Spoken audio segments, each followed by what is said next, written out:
Hi friends, good morning.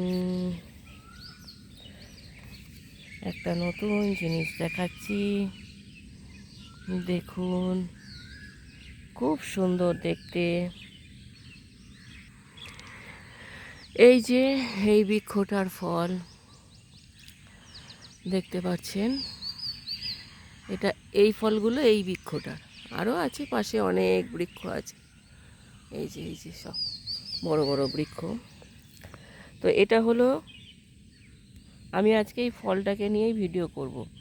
এটা actual ফল নয়, ফুল।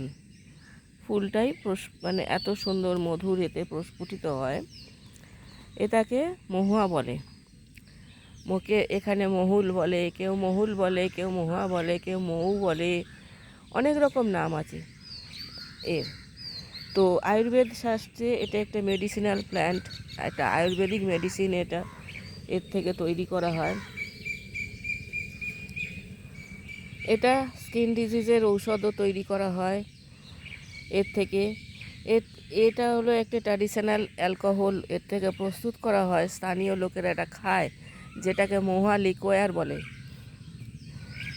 এতে কার্বোহাইড্রেট আছে, vitamin B1, B2, B3, B6 প্রভৃতি পাওয়া যায়। এছাড়াও মিনারেল, আয়রন, ক্যালসিয়াম এগুলোও আছে। যখন মহুয়া পাকে আর কি, তখন আদিবাসী সম্প্রদায়, বিশেষত ইন্ডিয়াতে আর কি, বিভিন্ন ধর্মীয় রিচুয়ালস বা অনুষ্ঠানগুলো পালন করে থাকে।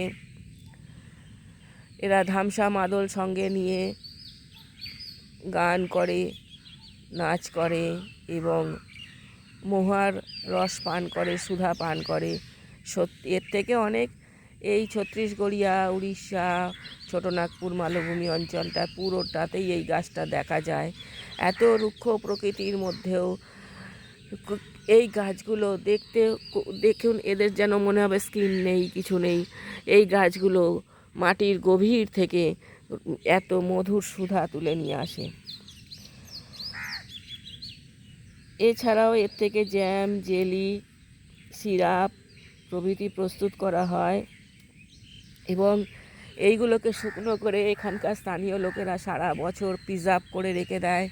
তারা এইগুলোকে আলুর সাথে ভাজি করে ভাতের সাথে খায়। ওদের তো খাবারের মানে, এখানে তো খাবার মানে চাষাবাদের রুক্ষ প্রকৃতি, চাষবাসের একটু সমস্যা আছেই, এবং হতদরিদ্র মানুষগুলো যখন কিছু না মেলে এইগুলোই খায়। Thank you.